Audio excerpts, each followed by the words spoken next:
कि वचन भी खाली नहीं जाए ना काम भी हो जाए, तो उनने इस पृथ्वी और उस स्वर्ग की चतुर्थ चरण के भाग में एक स्वर्ग बनाया बीच में। अच्छा, आप समझ पा रहे हो कि बीच में इस गगन के बीच में मान लिया जाए ये पुष्प है, इसको यहाँ से छोड़ेंगे तो नीचे आएगा, पर ये पुष्प यहीं अटक जाए तो ये बीच में ही है ना। भागवत महापुराण सुनिए आपने, उसने कहा था मैं पृथ्वी पे मरूं ना आकाश में, तो गोद में लिया था हिरण्यकश्यप को, मारा कि नहीं मारा? उससे कहा तू पृथ्वी पे के आकाश में, उन्होंने कहा ना तो मैं पृथ्वी पे हूं ना आकाश में हूं, बीच में हूं। तो बीच में एक स्वर्ग तैयार हुआ। कहाँ तैयार हुआ? बीचों बीच में। फिर एक स्वर्ग तैयार हुआ। उस स्वर्ग के लिए कहा कि हे सत्यव्रत राजा, आप इस स्वर्ग के मालिक होंगे, आप इस स्वर्ग में निवास करो। अब वो जैसे उस स्वर्ग में जाने लगा तो विश्वामित्र जी ने सोची कि क्या करूं, ये कभी तूफान आया, आंधी आई तो ये स्वर्ग तो टूट सकता है, चला जाएगा आंधी के साथ में, तो क्या करूं? तो उनने अपनी माया से एक स्तंभ लगाया, उसमें पृथ्वी से लगा के उसके तक एक स्तंभ लगाया, और जो स्तंभ लगाया उस स्तंभ पे जाके वो स्वर्ग टिक गया। क्या हुआ? अच्छा, एक बात पता है आपको, नारियल का पेड़ देखा आपने? नारियल का जो पेड़ है उसके नीचे एक स्तंभ पूरा सीधा का सीधा जाएगा। खजूर है ना, खजूर ऐसा कैसा है, वो नारियल का भी पेड़ है, वो सीधा जाएगा, और जैसे सीधा जाएगा तो सीधे नारियल के पास आसपास जितने भी वो नारियल लगे हैं, तो ये शिव पुराण की गाथा कहती है वो सत्यव्रत का स्थान है, ये सत्यव्रत राजा है, सत्य है। नारियल क्या है? अच्छा, नारियल बता रहे हैं ना, तो नारियल किसका रूप है? उस सत्यव्रत नाम के राजा का ही स्वरूप है। ये स्वर्ग से लाया हुआ चीज है। क्या है? पूजनीय क्यों है ये कौन सा स्वर्ग है? अपने इस गगन मंडल और इस पृथ्वी मंडल के बीच का जो है ये पुष्प पुष्प पुष्प नहीं है, ये फल है। ये फल कौन सा है? ये स्वर्ग से आया हुआ सत्य फल है। इस सत्य फल को आशीर्वाद दिया फिर देवताओं ने कि जिस किसी शुभ काम के लिए वहां उस स्वर्ग से लाकर इस पृथ्वी पे जब जो कोई डालेगा, और एक बार उसका एक का दो हो गया सत्य, उसका कितना भी आडंबर आ रहा होगा, दुख आ रहा होगा, संकट आ रहा होगा, समस्या आ रही होगी, नारियल बदारने से वो संकट टल जाएगा। क्या हो जाएगा? नारियल फोड़े के लिए फोड़े, तो ये किसका? उसका सर है। किसका? सत्यव्रत का। उसका एक का दो, उसको आशीर्वादी भगवान ने ऐसा दिया है, देवताओं ने आशीर्वादी ऐसा दिया है कि वो जो लगा है उसको बताते हैं लोग शुभ काम के लिए। अब हो सकता है उसको बदारा खराब भी निकल जाता है, निकलता है क्या? तो खराब निकले तो वो अच्छा है कि बुरा है? पूरा निकले क्या बोलते हैं? नारियल कौन सा निकल गया? खराब निकल गया, पूरा निकल गया। तो मान्यता में ये आ गया, आप ध्यान से सुनना। उसी समय उनने दो ही प्रकार का पहलू रखा, और उनने कहा था अगर कोई ने नारियल का एक का दो किया और अगर वो उसी समय खराब निकल गया तो समझ लेना कि उसका काम में बाधा नहीं, उसका काम सदा सदा के लिए उचित हो जाएगा, क्यों हो जाएगा? समस्या नाम से टल जाएगा। तो नारियल बदारो, खराब निकल जाए तो चिंता नहीं, बहुत अच्छा समझ लेना कि संकट बहुत बड़ा भारी था, संकट बहुत बड़ा था, खराब निकल गया, ये संकट सब सत्यव्रत ने अपने ऊपर ले लिया। अच्छा निकला है, विघ्न टलता रहेगा। दो का समावेश है इसमें, ये शिव महापुराण में। अब कथा जो आगे विवाह के बाद में जो अपने गणपति जी महाराज की आ रही, इसमें कोई एक ऐसा थोड़ा प्रश्न आ गया था, कल किसी ने प्रश्न किया है कि दुर्वा के विषय में। दुर्वा जानते हैं आप? किसको कहते हैं दुर्वा? दो नाम है उसके। तो वो कैसे उत्पन्न हुआ, वो किसके चढ़ाया जाता है? तो ध्यान से सुन लेना, सबसे पहले इसकी पूजा गणपति की होती है, इसके बाद में ये शिव जी को अर्पण होता है। माता जी को कोई अर्पण मत कर देना कभी, नहीं तो पाप लगेगा। दुर्वा दरोब जिसको कहते हैं, दरोब सब जानते हो आप। दरोब भी कैसी चलती है, 10 साल तक बोरी में भर दो उसको, पानी का बूंद मत लगने दो और खेत में ले जाके फेंक देना, 10 दिन में चल जाएगी। चलेगी कि नहीं चलेगी? आप कहीं फेंक दो इसको, सूख जाए, कितना समय बीत जाए, लेकिन उसको फिर डालोगे आप तो 10 दिन नहीं लगेगी, वापस से चल देगी। चलाईमान कान उसके देखना कभी भी छोटी छोटी गठाने क्या है, छोटी छोटी। तो कथा को ध्यान से सुनना कि ये कहां से प्रकट हुई। तो जिस किसी ने भी प्रश्न किया हो तो सुन लेना, ये दरोब जिसका आज भी हम ये भागवत कथा शुरू सीमा पुराण का प्रारंभ किया अपनों ने, तो इसमें भी कहीं न कहीं बैठ के वहां जो गणपति जी का आह्वान हुआ तो कि थोड़ा सा दरोब से आज भी आप कहीं अनुष्ठान करते हो, अभिषेक करते हो, मंदिर का उद्यापन करते हो, तो गुरुजन कहेंगे लाओ दरोब लाओ, ऐसे रखेंगे उसको त्रिवेणी के संकट पे, और फिर वो जल धारा गिरेगी, जल धारा उस मूर्ति के ऊपर गिरेगी, मंत्र पढ़े जाएंगे, उसके बाद में उसमें कहा जाएगा इसमें प्राण प्रतिष्ठा होगी। 2 बिना उसकी प्राण प्रतिष्ठा नहीं होगी। अगर माता जी की हो रही तो माता जी में उसको नहीं लगाया जाएगा, माता जी की प्रतिष्ठा में कभी उसका उपयोग नहीं होगा। इससे देवातिदेव महादेव नारायण जो कोई भी भगवान की स्थापना है, राम जी की स्थापना है, उसमें दरोब का प्रयोग होगा।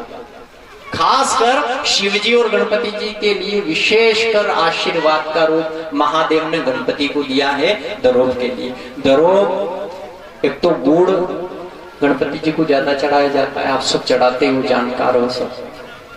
दूसरी दरोब क्या चढ़ाते हैं, तो दरोब क्यों चढ़ा, गणेश जी चतुर्थी आती है, आप दरोब से ही उसकी पूजा करते हो। गणपति जी को के लड्डू बहुत पसंद है। एक दंत दयावंत चार भुजा, गाते भी हो ना, एक दंत दयावंत चार भुजाधारी, माथे पर तिलक सोए मूस की सवारी। तो उसकी पूजा कैसे करी कि दरोब से। दरोब में देखना छोटी छोटी गठाने होती है, क्या होती है। अब वो कहां से प्रकट हुई तो सुन, जिस समय समुद्र मंथन हुआ, समुद्र मंथन के समय आप जानते हो कि देव और दैत्य दोनों थे, और जैसे ही धनवंतरी भगवान उस अमृत कलश को लेकर प्रकटे थे, उस समय दैत्य छीन के भाग गए। छीना झपटी हुई कि नहीं हुई, छीना झपटी हुई। छीना झपटी हुई तो उसमें से कुछ अमृत की बूंद गिरी। क्या गिरी, अमृत की बूंद गिरी, और जैसे अमृत की बूंद नीचे पृथ्वी पे गिरी, वो अमृत की बूंद ही दरोब बनी। क्या बनी, अमृत। वो अमृत इसलिए कभी सूखता नहीं है, अजय अमर है, अविनाशी है। ऐसे ये केर के पत्ते की कथा भी है, ये सिर मोड़ भगवान का क्यों। तो ऐसे ही ये दरोब जैसे ही प्रकट हुआ, दरोब हरा हो गया, उसी समय हरा होके इसके छोटी छोटी गठान हुई। इसका भी बहुत बड़ा कारण रहा।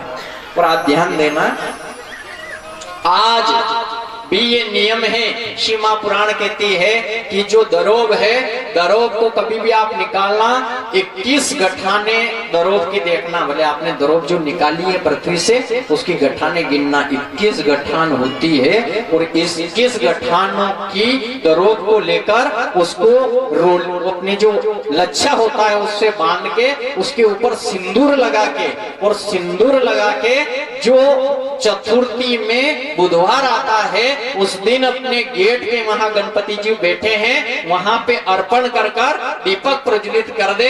सीमा पुराण कहती है उस घर की सदा सदा के लिए बीमारी दूर हो जाती है।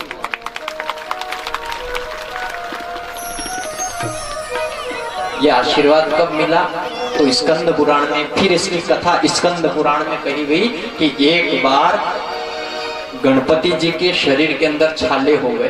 क्या हो गए, छाले जानते ना, कभी कोई के मुंह में हो जाते हैं। तो गजानन जी महाराज के, गणेश जी के शरीर के अंदर छाले हो गए।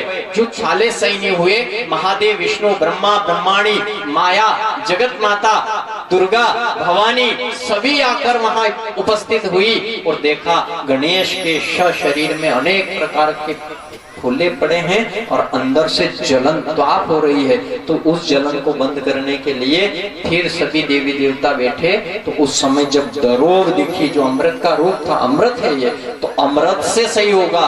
तो यही दरोग 21 प्रकार की जो गठान थी, 21 प्रकार की गठान की दरोग लेकर और उस समय गणपति जी को अर्पण किया। और दरोग 21 गठान की जैसे गई, उसके अंदर की जो बीमारी थी, ज्वलन था, ताप था, सारा दुख एक क्षण में दूर हो गया।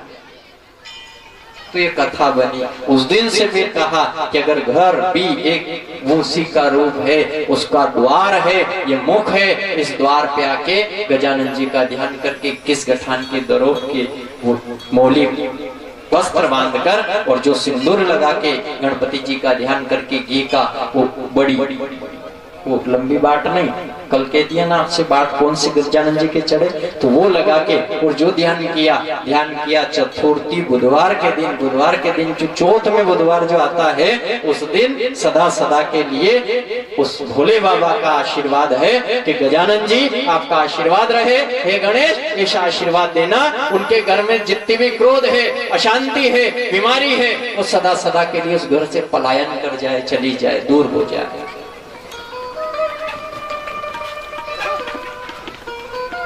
ये आशीर्वाद भी क्यों मिला था, वो भी उसी पुराण में वर्णन किया गया। राक्षस की फिर अपने शिव पुराण चल रही है, आप ध्यान देना। इसमें 2 चीज हुई थी। कितनी? एक बहुत अच्छी कथा और निकल के आ गई, आप ध्यान से सुन लेना। राम कथा में आपको पता है चूड़ामणि, अच्छा चूड़ामणि खास रही कि नहीं रही एक कथा में, पूरे राम कथा में चूड़ामणि। हनुमान जी पता लगाने गए तो सीता माता ने क्या दी थी, बोलो क्या दिया? चूड़ामणि थी। कहां लगाती थी वो? माथे पे लगती थी। अब ये कहां से प्रकट हुई तो ध्यान देना, ये यही समुद्र मंथन में से ही प्रकट हुई थी। कहां से प्रकट हुई थी? समुद्र मंथन में से प्रकट हुई। समुद्र मंथन लक्ष्मी प्रकट हुई थी ना, तो समुद्र मंथन में से ही नंदिनी प्रकट हुई थी और उसकी ऐसी इच्छा थी कि मेरा विवाह विष्णु से हो। पर उस समय जैसे वो नन्नी भोले बाबा के पास में खड़ी थी, भोले बाबा से कहा विष्णु को मैं अपना पति बनाना चाहती हूँ, तो भगवान ने उस समय आशीर्वाद दिया कि तुम्हें, शिव जी ने आशीर्वाद दिया कि जाओ मेरा आशीर्वाद है, विष्णु तुम्हें पति रूप में मिले।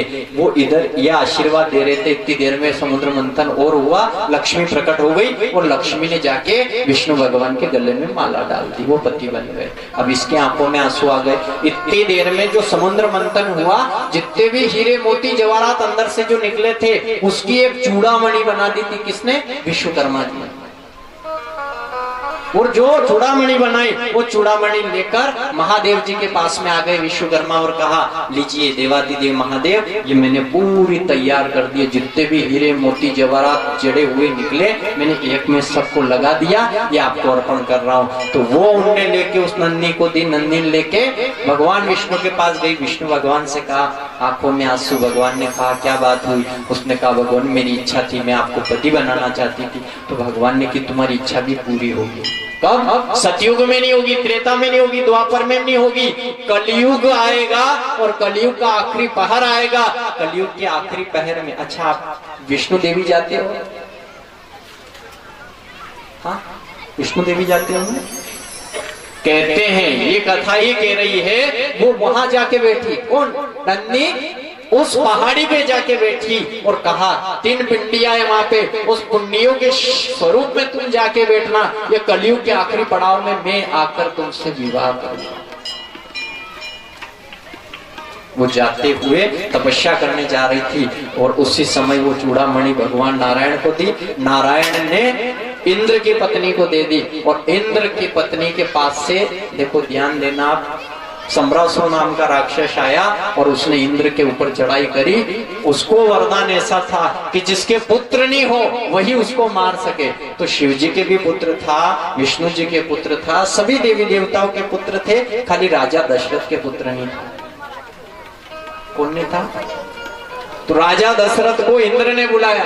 आप जानते हो इस कथा को। ये वरदान तभी तो भगवान को वनवास क्यों हुआ? वनवास होने का भी कारण उसी जगह से हुआ। तो उन्होंने उस समय कहा था कि अब कौन बचाए हमको सम्रासुर से। तो उस समय इंद्र ने कहा कि अवध का राजा है दशरथ, उसके संतान नहीं है, वो सम्रासुर को मार सकता है। तो उस समय राजा दशरथ आए और दशरथ ने सम्रासुर को मारा। तो इंद्र ने दशरथ जी को बुलाया कि साहब आप हमारे यहाँ भोजन पे आओ, आपने हमारा कल्याण कर दिया, आपने उस राक्षस का वध कर दिया, हमको वापस से अपना राज्य दिला दिया, आप पधारो। तो वो उस समय सुमित्रा को, कौशल्या से कहा कि चलो अपन चलते। ये दोनों नहीं आई।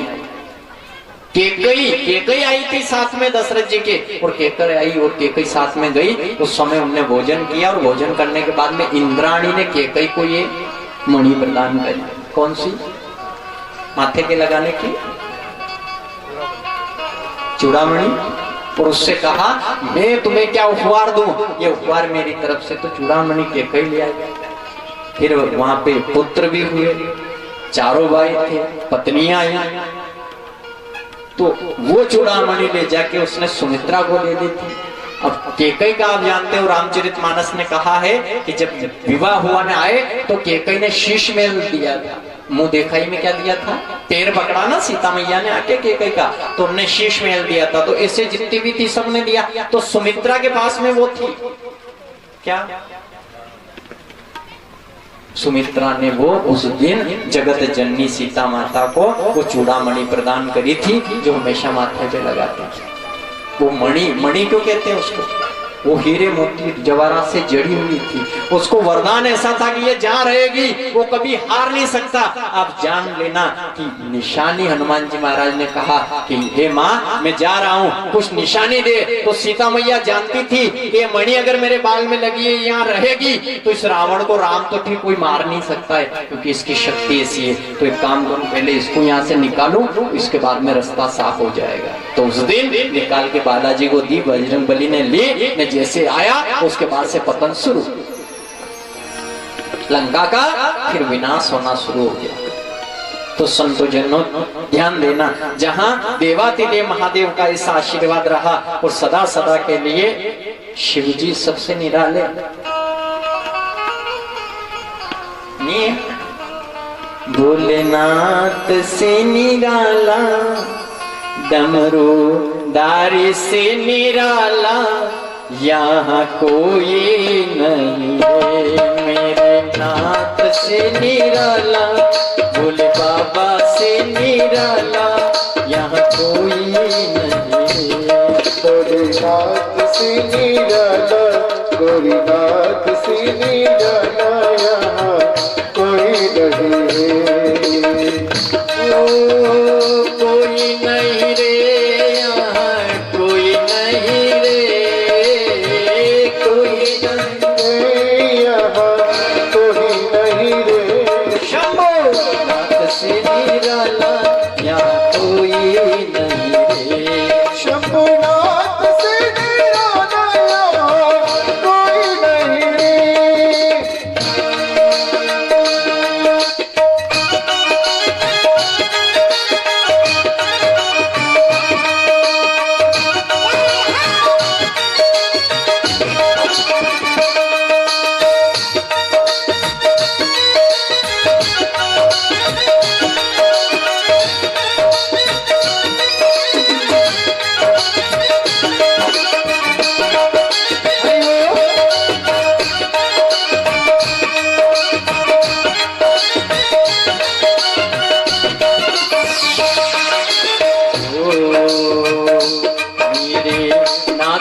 निराला, भोले बाबा से निराला, यहाँ कोई नहीं रे।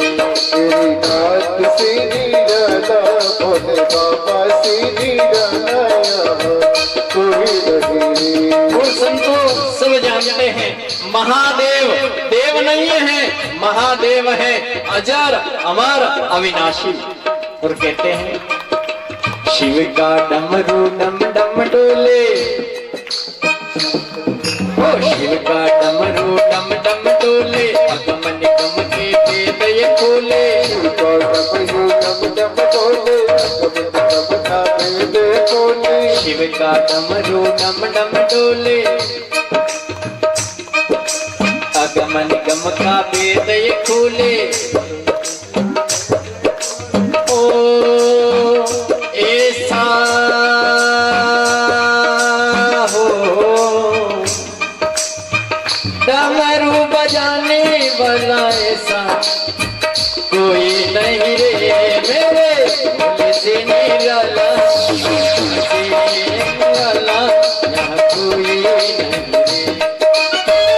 कोई नहीं यहाँ कोई नहीं, कोई नहीं यहाँ कोई नहीं। भोलेनाथ से निराला, डमरू भाई से निराला यहाँ कोई नहीं।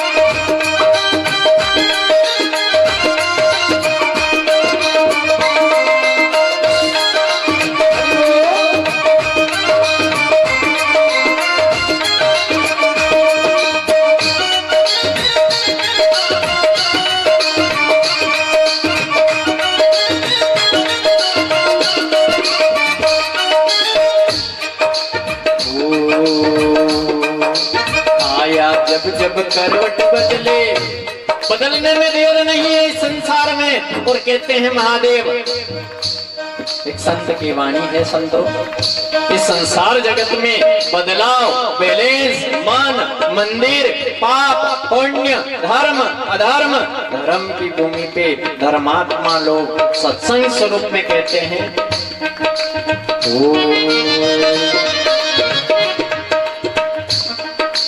आया जब जब करवट बदले,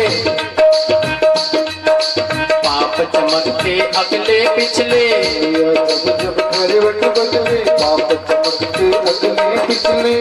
ओ ऐसा डमरू बजाया शिव ने, ऐसा डमरू बजाया शिव ने। मेरे नाथ से निराला, भोले बाबा से निराला कोई नहीं। कोई नहीं यहाँ कोई नहीं, कोई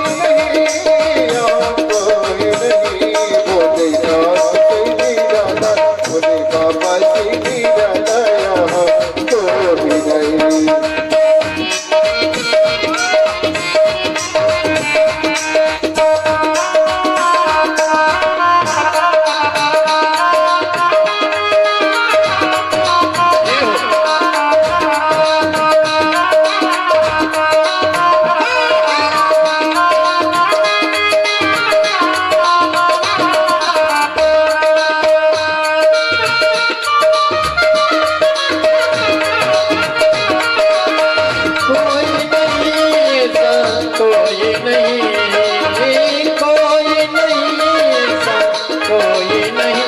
भोलेनाथ से निराला, भोले बाबा से निराला यहाँ कोई नहीं।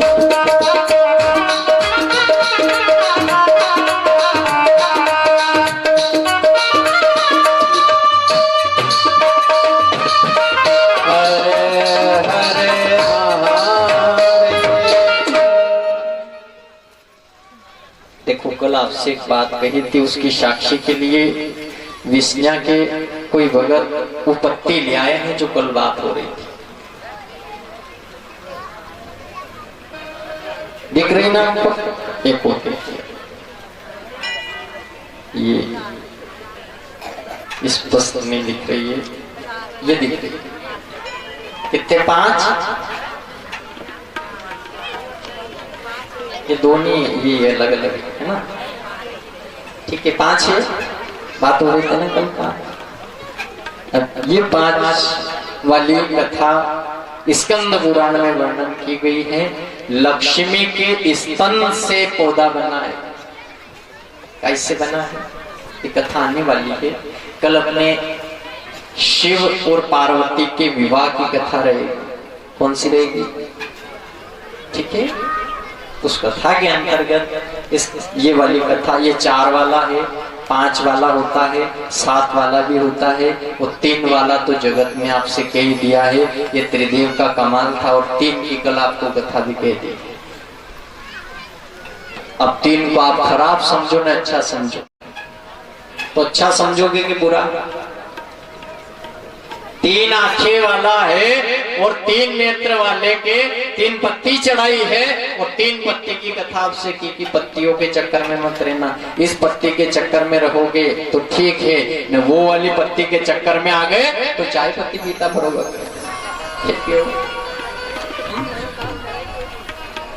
कदापि उसके चक्कर में नहीं जाना।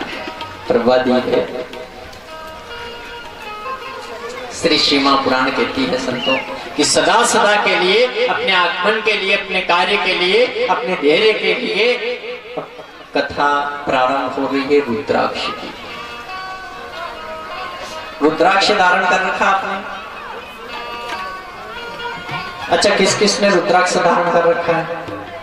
हे फटाक से हाथ खड़ा करो जो पता लग जाए कि सभा में हे रुद्राक्ष वाले, भी नहीं तो कथा करे ही नहीं। क्या मतलब कि रुद्राक्ष? ठीक है, एक बार जोरदार ताली बजाइए रुद्राक्ष वालों। रुद्राक्ष का अर्थ होता है रुद्र, और रुद्र किसको कहते हैं आप जानते हो? देवातिदेव महादेव। रुद्र अवतार है कौन बैठा? मारुति नंदन बालाजी महाराज। कौन सा अवतार है? का एकादश अवतार। कौन सा? रुद्र, रुद्राक्ष। रुद्र का जो रूप किसका? देवातिदेव महादेव। ध्यान से सुनना, एक समय देवातिदेव महादेव अपनी ध्यान मुद्रा में बैठे, आसन लगा और जो ध्यान किया तो महादेव अपने अंतःकरण में जिस विभूति का ध्यान, अच्छा भगवान किसका ध्यान करते हैं? अब आपसे यूं भी कहते हैं कि भगवान बैठे थे ध्यान कर रहे थे, तो आपके मन में ये प्रश्न तो आएगा नहीं कि वो किसका ध्यान कर रहे होंगे। वो तो देवों का देव है, कोई विष्णु भगवान कभी ध्यान करे ना तो मान ले कि कभी महादेव का कर रहे होंगे, पर महादेव किसका करे?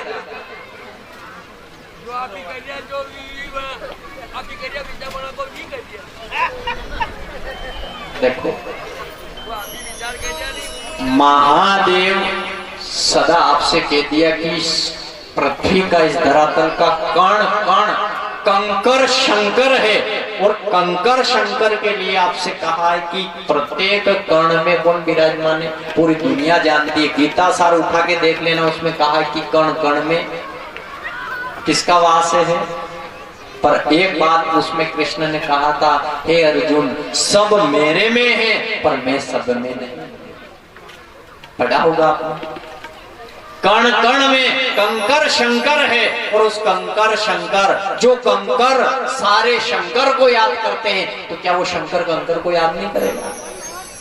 किसको याद कर रहा है? अगर भगत भगवान को याद करे, अगर कोई भगत सुदामा कृष्ण के लिए रोए, तो कृष्ण भी आधी रात में उठ के अपने भक्त सुदामा के लिए रोता है।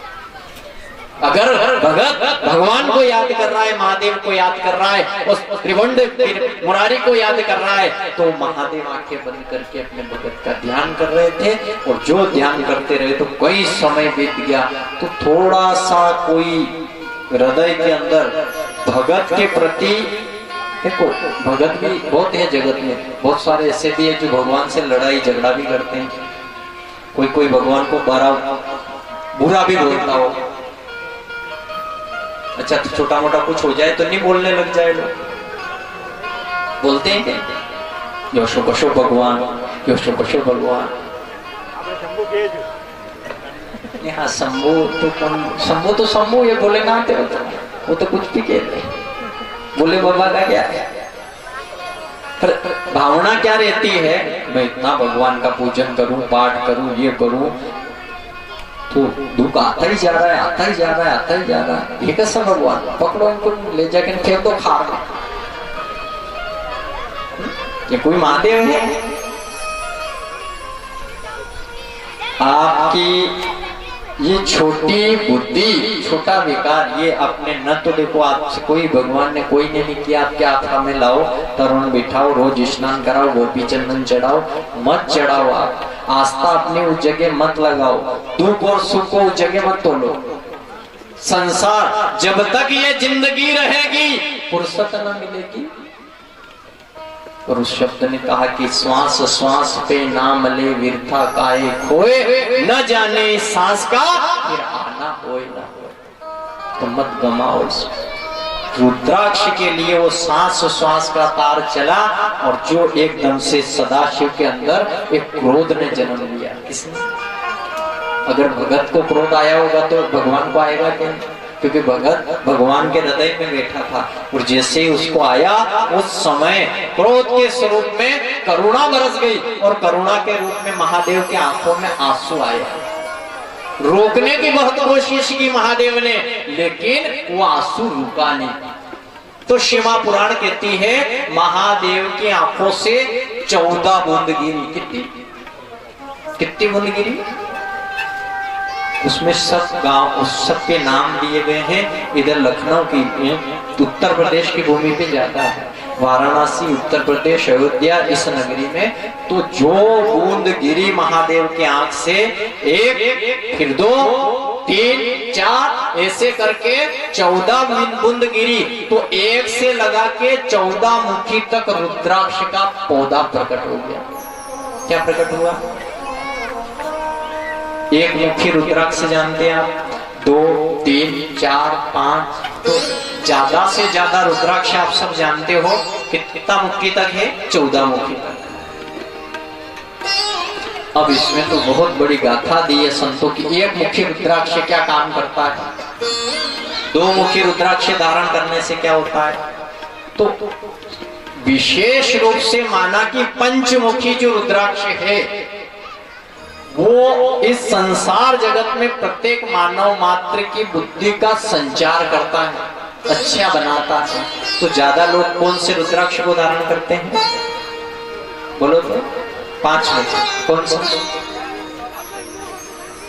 जिसको सांसारिक जगत की वृत्ति से हटना है और वहां लगना है, वो एक मुखी रुद्राक्ष लाओ। कौन सा मुखी?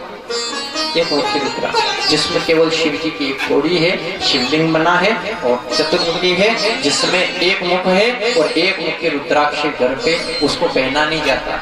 2 मुखी रुद्राक्ष को गले में धारण किया जाता है, 3 मुखी को गले में धारण नहीं किया जाता है, 5 मुखी को गले में धारण करते हैं, 7 मुखी को करते हैं, 9 मुखी को धारण करते हैं। इसके बाद वाला कोई भी धारण नहीं होता है। तो 5 रुद्राक्ष ऐसे हैं शिव महापुराण में वर्णन कि जो अपन गले में धारण करते हैं, जो हृदय से लगे हुए रहते हैं, जो बुद्धि का संचार करते हैं, व्यापार कार्य क्षेत्र में अपनी बुद्धि को अच्छी जगह लगाते हैं। एक रुद्राक्ष से अपना व्यापार अच्छा हो जाता है, खेती का काम कर रहे हैं तो उसमें मन लगता है, कहीं अपनी बुद्धि में कोई छोटा मोटा विकार है वो दूर हो जाता है, कोई आंखों का विकार है तो वो दूर हो जाता है। ऐसे 5 रुद्राक्ष धारण करने योग्य है। बाकी रुद्राक्ष 9 जो पूजा स्थान पे, कोई कई पूजा स्थान पे, कोई रुद्राक्ष ऐसा है जो घर से पूजा स्थान से भी अलग रखना पड़ता है, उग्र विद्या की वृत्ति में काम आता है।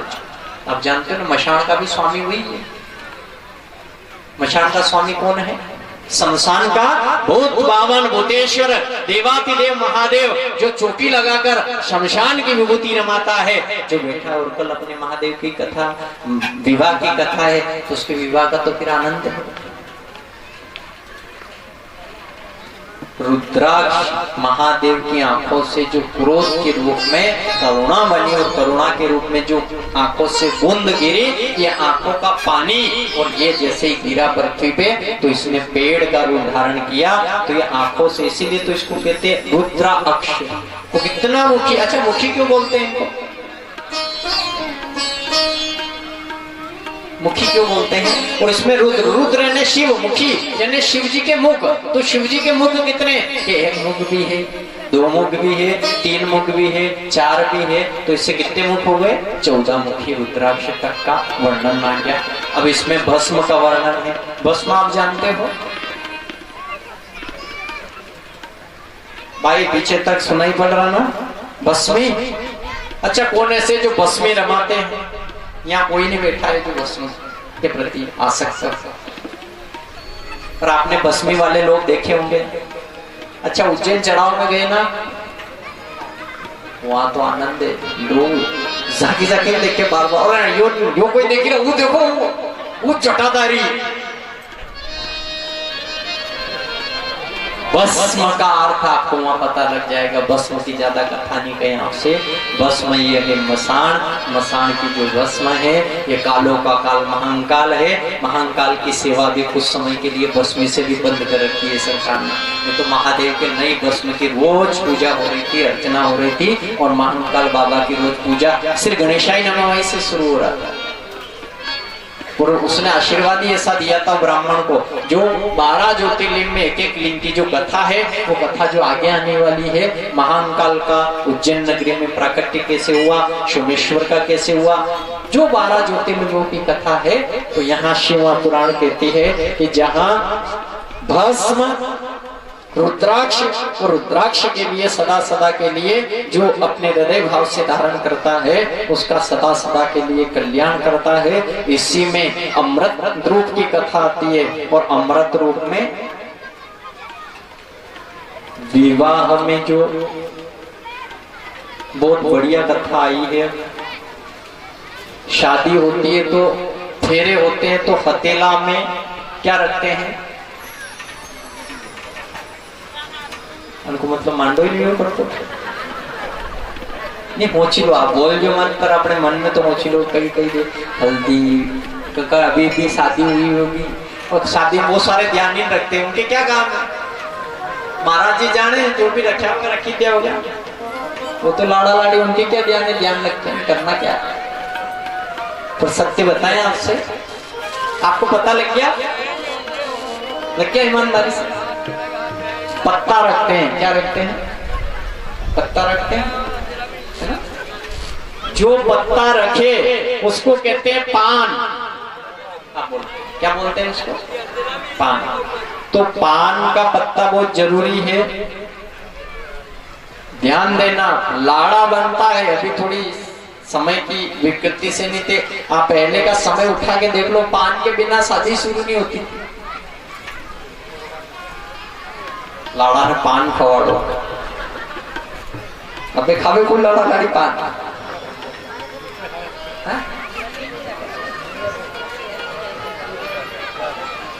सुनो, महादेव शिव पुराण की कथा कहती है, जिस समय समुद्र मंथन हुआ, समुद्र मंथन में से 7 प्रकार के अमृत की कथा है, जिसमें से आपको एक चूड़ामणि कह दी, दूसरी आ गई वापस। पान जो है ये नागरवेल का पान बोलते हैं, और ये जो पान है ये पान प्रत्येक शुभ काम में पहले चाहिए। विवाह करते हैं अपन, हथेला तो ठीक, पर आप जो फेरे होते हैं उसमें देखना वो उपड़ा उपड़ा क्या करते हैं, क्या बनाते हैं? गुरुजी बेटा सब जाने से मांडा अपना ज्यादा नहीं कराया, तो उसमें लाड़ी के भाई को बुलाते हैं, बीच में खड़ा करते हैं और कहते हैं चलो खड़ा करो इनको। तो लाड़ा वो पता से वो रखते हैं, फिर उस हाथ से ऐसे ऐसे करते रहते हैं, 5 बार 7 बार जो भी करते ही होंगे, ठीक है। तो जो जितनी बार का नियम आता है, नियम शास्त्र के अनुसार उतनी बार वो कार्य किया जाता है, तो उसमें भी पान चाहिए। आप गणपति जी की स्थापना करते हो, कोरा पान लाके नहीं रखते हो सबसे पहले। आप हवन करते हो, पूजा करते हो, ब्राह्मण देवता आपके घर उद्यापन कराओ, आप कोरा पान मंगवाएंगे, कह देंगे ये कोरे पान पे क्या बिठाएंगे? सुपारी लाओ, सुपारी गणपति जी बैठेंगे इस पे। क्यों दूसरे पे नहीं बैठेंगे? दूसरा पत्ता ले आओ, खाकरा को पत्तू ले आओ, विवाह को विवाह चाहिए, उस पत्ते पे क्यों बैठे? कौन है वो जिसकी इसी पूजा में काम ले रहे हैं? कोई से कि साहब आप पत्ता पानी छोड़ो, तो पानी भी उस पत्ते से छोड़ा जा रहा है। अब थोड़ी सी उसकी कमी होती है तो आम का पत्ता ले लिया जाता है, पर बाकी नियम में तो यही आता है ना, उसी का पत्ता। माथे के वहां बंधे कौन सा मसा बनता है बताओ? मोड़ है ना, मोड़ बनता है माथे, कल शिव जी के बंधने ही वाला है। जो ये मोड़ बंधे, तो मोड़ बंधे तो ये पत्ता कौन सा रहता है? तो इससे भी कहा कि ये भी वो नागरवेल का पान होता है, वही बांधते हैं। तो ध्यान से सुनना। अमृत मंथन की कथा हुई, इंद्र ने अमृत का घड़ा छीना और जैसे ही लेके छुपाने वाला था तो इंद्र ले गया, कहाँ ले गया? जहां ऐरावत हाथी बनता था उस खूंटे के वहां ले जाके उस अमृत घड़े को रख दिया। तो जिस समय रखा ना वो थोड़ा झलक गया, उसके एक बूंद नीचे गिर गई, वही खंबे के पास रख दिया। तो जैसे ही वो अमृत की बूंद गिरी और वहां से एक झाड़ प्रकट हुआ, वेल प्रकट हुई। तो वेल चढ़ी उस खंबे के ऊपर, चढ़ती चढ़ती नागरवेल का वो देखना, जड़ ऐसे चलेगी तो जो चढ़ती चढ़ती पत्ते आते गए उसके चढ़ गई। उसमें से क्या हुआ, कुछ पत्ते वो गजराज ऐरावत खा गया, इंद्र का ही बनता था उस खंबे के। तो जैसे ही उस ऐरावत हाथी ने वो पत्ता खाया ना, बड़ा मस्त हो गया, आनंदित हो गया। इंद्र ने कहा क्यों रे, आज तू बड़ा मस्त हो रहा है, क्या बात है, क्या खा लिया? तो उसने कहा कि खा क्या लिया, मैं तो आनंद हो गया मेरे। तो क्या हुआ, जिस खूंटे से मैं बंधा था वहां पे एक वेल चली है, उसका पत्ता मैंने खाया, मैं तो आनंदित हो गया, मुझे समझ लो कि ब्रह्म के दर्शन हो गए। ऐसा क्या कह रहे हो? सही कह रहे हैं। इंद्र गया और देखा तो वास्तव में अमरवेल पत्ता उसने खाया, तो इंद्र भी आनंदित हो गया, बड़े मजे में हो गया। सबको पता लगने लगा ये पत्ता खाने से आनंद हो जाता है, परमानंद की अनुभूति होती है। उस समय दरिद्रता को पता लगा। किसको पता लगा? दरिद्रता जानते हैं?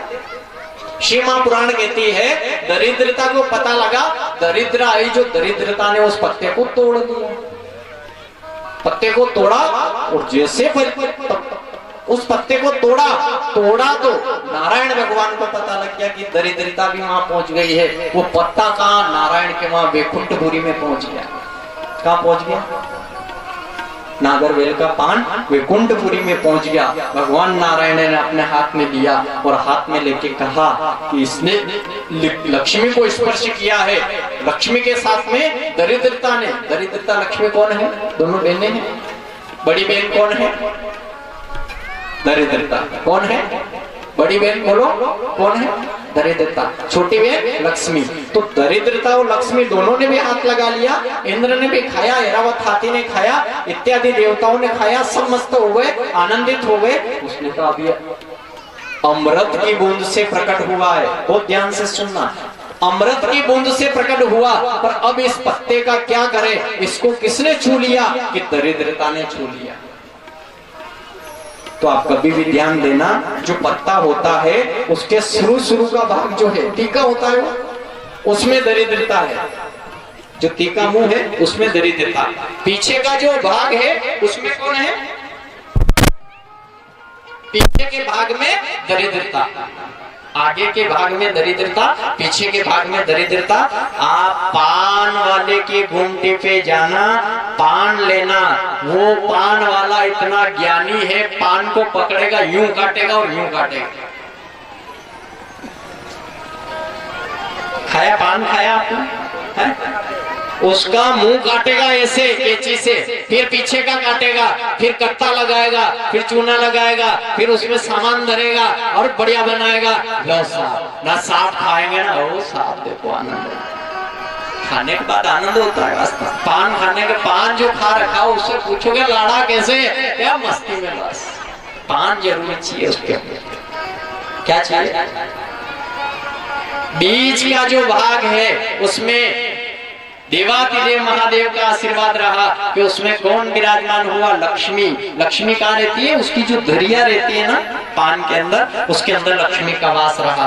दोनों साइड से दरिद्रता थी, दरिद्रता को निकाल दिया, पर फिर कहा कि काटने वाले तो सब तो नहीं काटते हैं, और दरिद्रता अगर पान के अंदर रह गई तो जो घर ले जाएगा वो दरिद्र हो जाएगा। तो ध्यान से सुन लेना, आगे इसका निवारण क्या कहा कि हे दरिद्रता रानी, अब इसका निवारण क्या हो? तो दरिद्रता ने स्वयं ने कहा, हे नारायण, हे शंभु काशी विश्वनाथ, एक काम करिए, मैं आपको वचन देती हूँ, जिस घर में ये पत्ता रहेगा और इस पत्ते के ऊपर अगर जल रहेगा या जल में भीगा हुआ रहेगा तो मैं कभी इसको नहीं छूऊंगी। आप कभी भी देखना, एक पत्ता जहां भी जिस किसी के घर रहेगा ना तो पानी में से रहता है, आप देख लेना, पान बनाने वाला भी पानी में रखता है पत्ते और बोरी के उसमें, और बार बार पानी जल छिड़कता रहता है, क्यों कि इसके अंदर दरिद्रता नहीं आ जाए। और पहले लोगों को अवगत करा कि क्या पता आज बंधवा के ले जा रहा है, कल तक खाएगा तो सूख जाएगा तो दरिद्रता आएगी, इसलिए दो ही तरफ से काट दिया, बना दिया, कागज में पैक कर दिया, दे दिया। आज खा, कल खा, परसों खा, कभी भी खा, न खा तो खा, नहीं तो क्या। अपने क्या काम, अपना तो कर्तव्य अपनों ने पूरा कर लिया। तो पत्ते का कितना ध्यान रखे। ये बेलपत्र वो पान का पत्ता है, पान होता है, और जिस पान को देवादिदेव महादेव ने ऐसा आशीर्वाद प्रदान किया, और इस आशीर्वाद के साथ में आगे फिर कथा आती है स्तुति की कथा। किसकी कथा?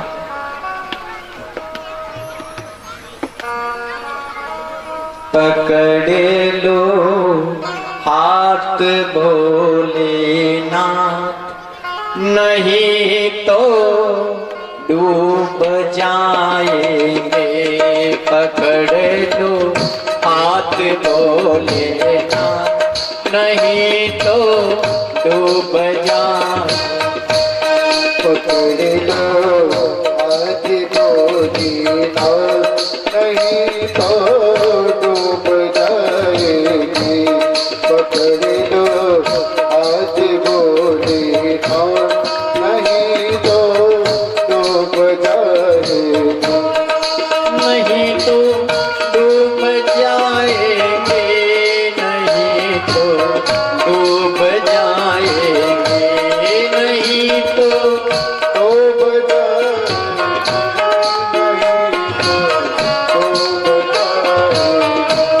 पकड़ लो हाथ भोलेनाथ, नहीं तो डूब जाएंगे।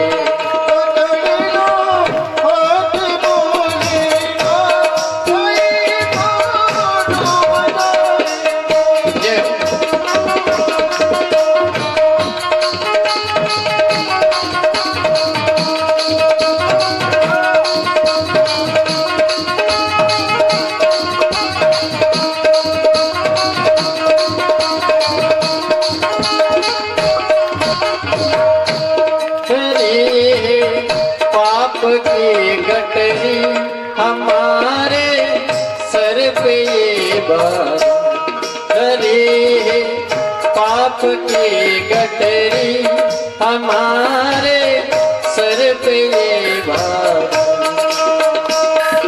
वो वजन पापों का है भार। बैलेंस का ऐसा ध्यान रखना संतों कहा है, वजन पापों का है भारी, इसे कैसे उतारोगे। वजन पापों का है भारी,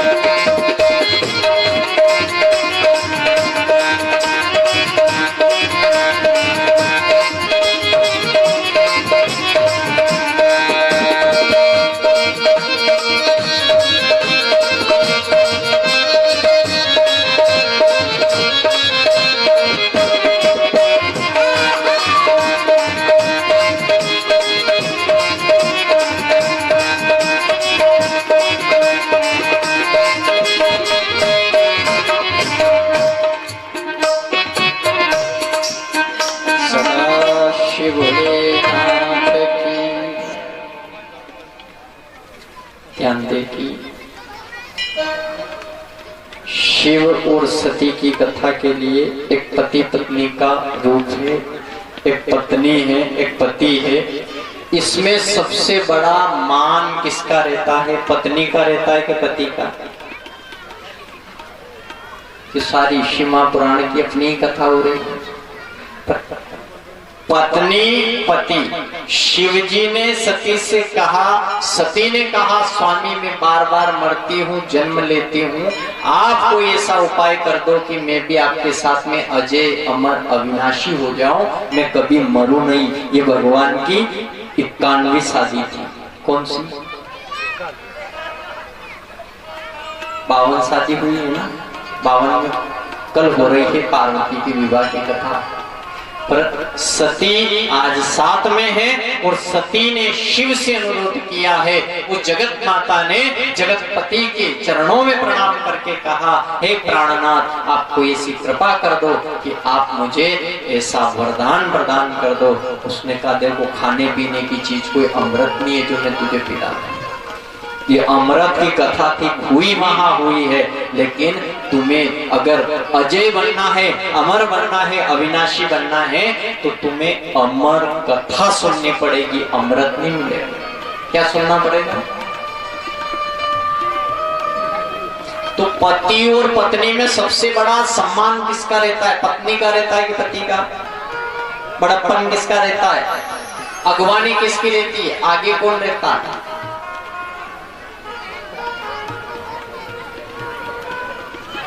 पत्नियां तो यूं जानती है, माने तो हर बार पासे से रखो, आके थोड़ी जरूरत है।